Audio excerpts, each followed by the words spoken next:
Hello, dear friends. What a blessing to be with you today. Here we are for another study of one of the articles of the Spiritist Magazine. What a blessing to be with you. As a reminder, go to spiritistmagazine.org. I want to make sure you can find all of the resources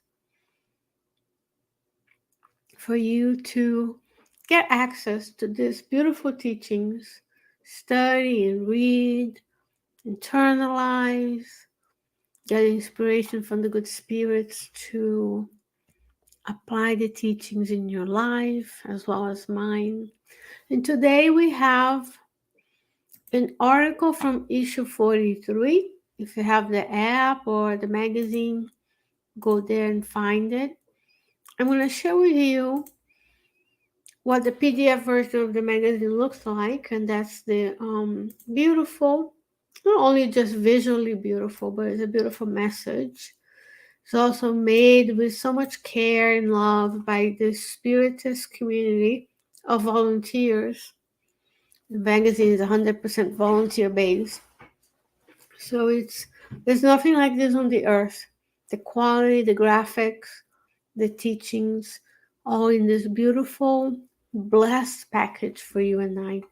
The Spirit Scheilla, by the medium Francisco Candido Xavier, as everybody knows, is Chico Xavier, is going to bring us these teachings. Bless it always.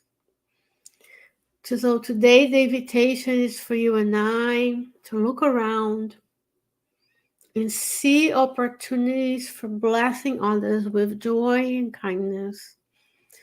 Refocusing our attention from the negative, which is where we are wired to go. This is what the content that is sold to us is predominantly affecting our emotions in a negative way, to look for blessings. The blessing of this lifetime, the blessings of the spiritual help and the physical help that we have. I usually say the visible and invisible hands all around us. The blessings of nature and the blessings of just being a creature created by God and loved by God as always.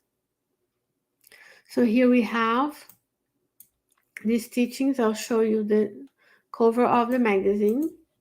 The cover of the magazine, it was first published in this October of 2018, almost 5 years ago. It talks about there's some topics on abortion, self-discovery, suicide, and disabilities. So many teachings for us to look at.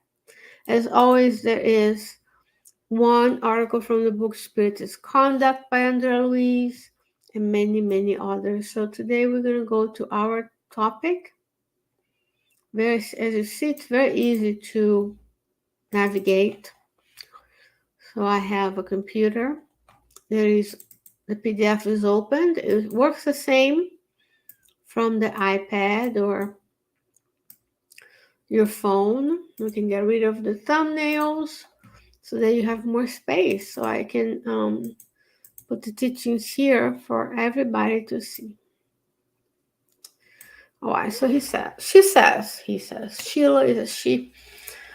Wherever you are, bless it.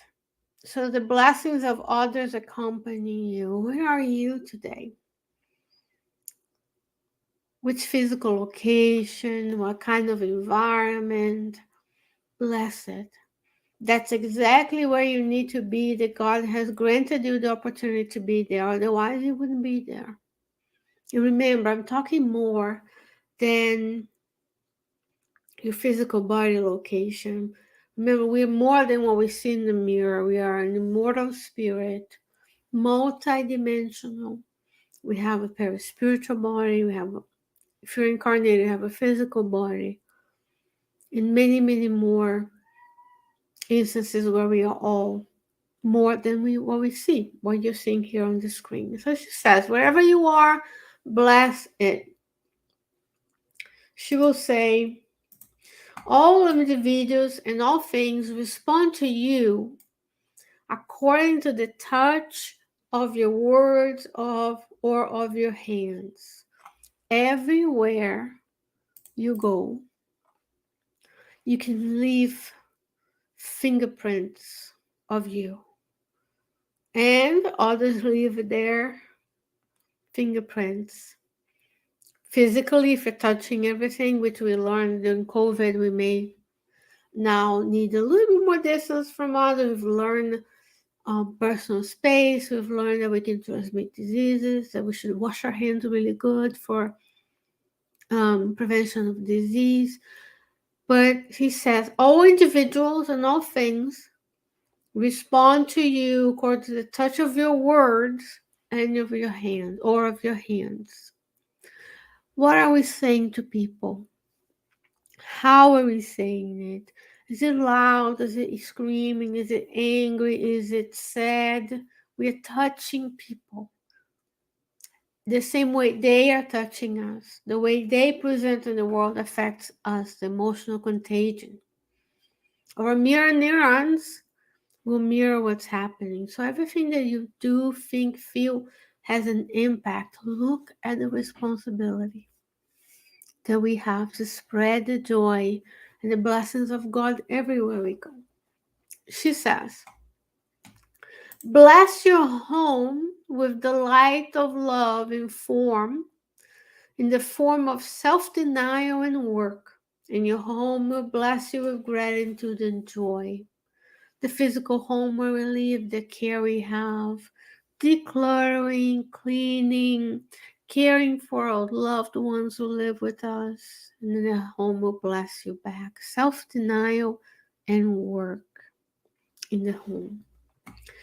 Bless the tree of your house with the gift of your affection, and the tree of your house will bless you with the perfume of the flower and the richness of the fruit.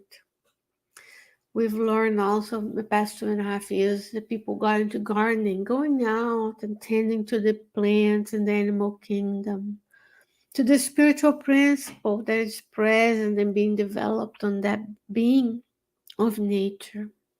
So when we bless the trees, they give us perfume of the flower and fruits and shade, especially now the world is getting warmer and warmer. They give us shade. And how many years does it take for them to grow to be a beautiful tree that can bear fruits? It starts with a little seed in the depths of the earth. In the darkness of the soil, they had to grow the roots deep, and then it shoots the first leaf looking for the sun, and then it grows over the years to be a tree.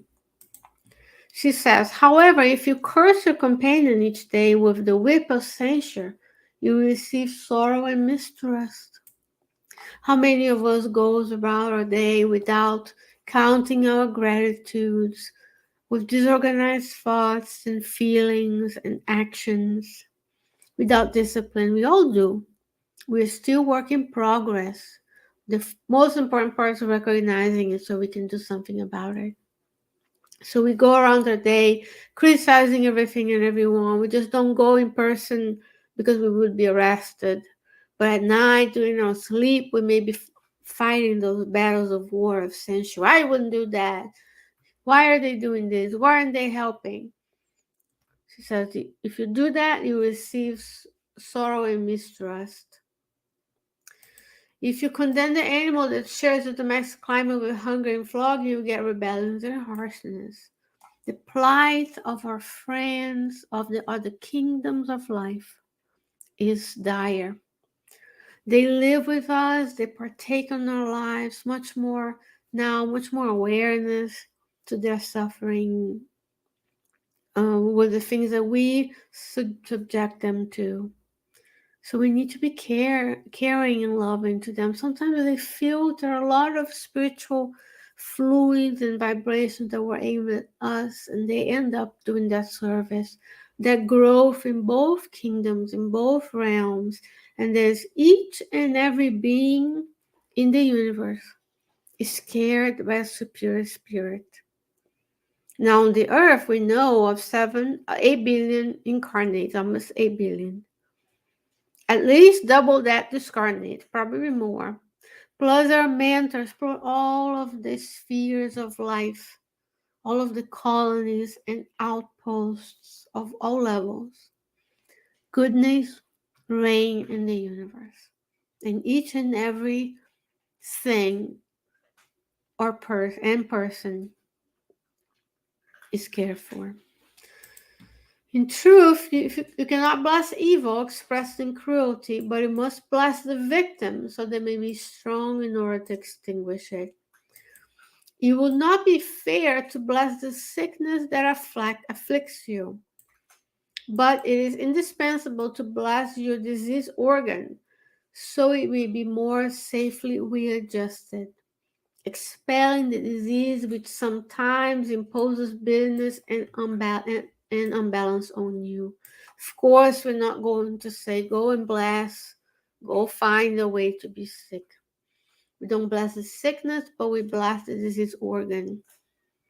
And we ask that part that hurts, that part that is misaligned, imbalanced, who is making us suffer in some way, what is the lesson behind it?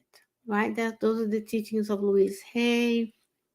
In the book, You Can Heal Your Life, where she says, your knee hurts, ask your knee, why are you trying to teach me? And she says, the disease organ expels is allowing us to readjust. In other lives, this comes from the book Evolution to Worlds. And they always tell us that sometimes the actions we've taken causes us to feel shame and guilt, and that, in addition to the monotheistic state that we find ourselves in the previous lives, causes knots, vibrational knots in our delicate paraspiritual tissues.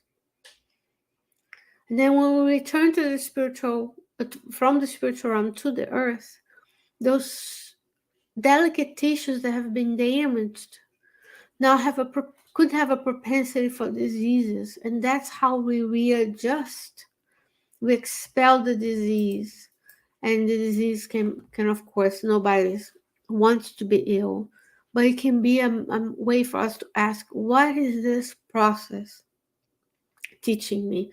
Because we mistakenly these days think that we just should to enjoy everything. Life is happiness, happy-go-lucky every day, traveling every day, every weekend, going to the park, going to this, going to other. What about service, friends? We came here to serve not just our families, but the universal family. We're so blessed. We're so much.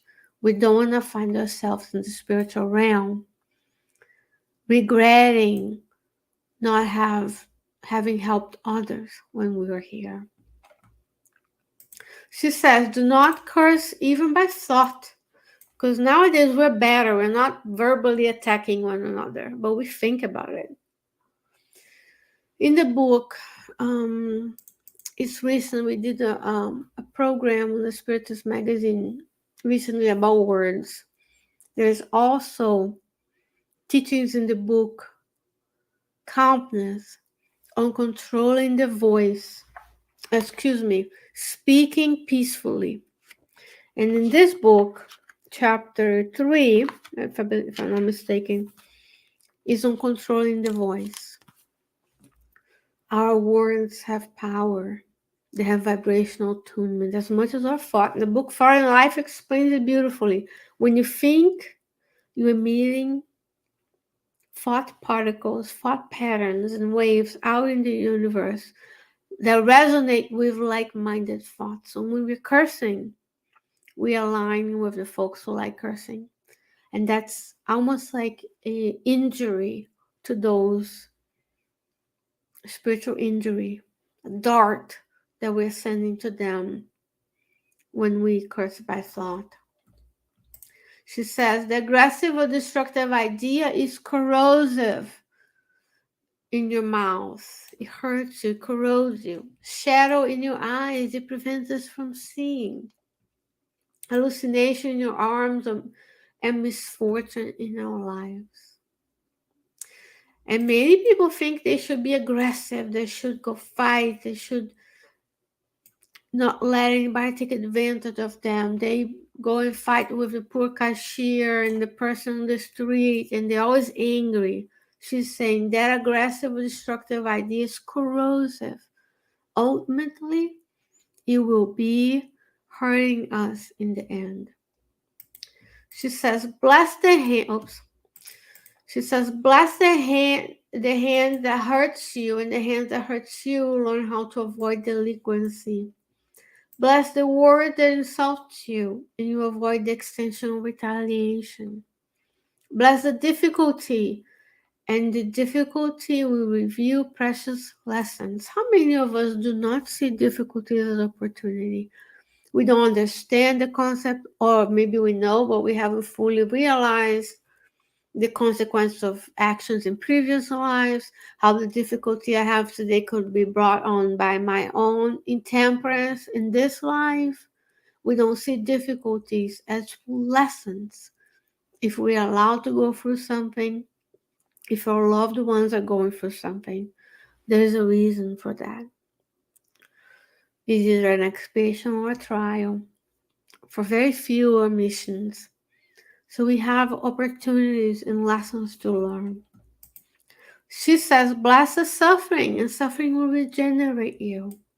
A lot of times we are invited by Christ to grow through love. Loving others, being kind to others, forgetting the wrong, forgetting the mistake, not rehearsing the situations. Move on, forgive yourself, move on, do more, do more. But most of us, the majority of us, don't follow or don't accept the call of love as proposed by Christ. And then suffering comes. So we learn more through the suffering. It just says the suffering will regenerate you. The suffering is like pushing us from this state of comfort so that we can move forward. Hey, it's time to leave the couch and go do something for others.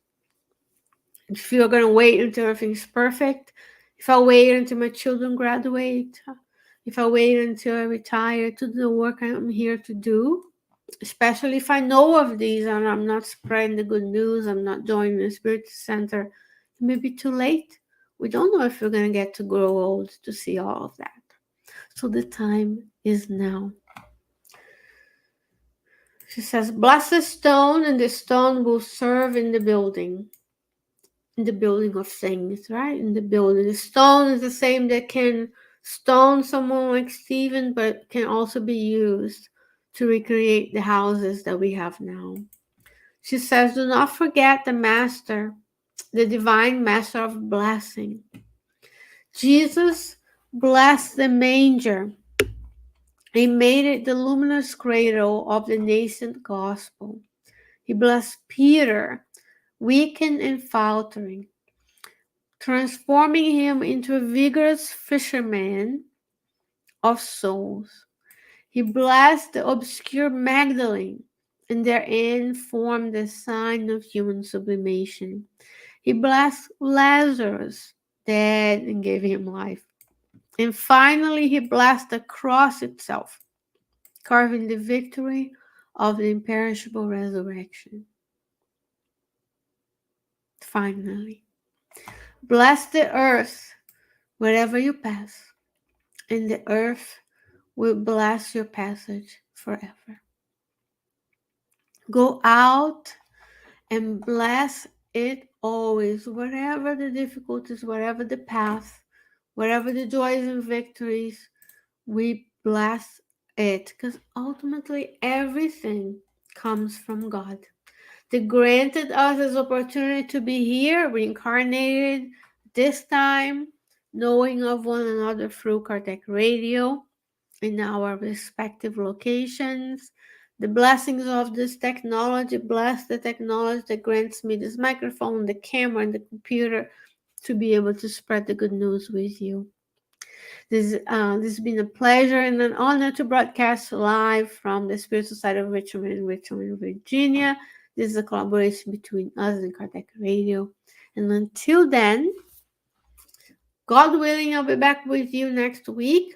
Until then, I wish you well. I wish you stay safe, that you can take care of others and yourself. Until then, take care.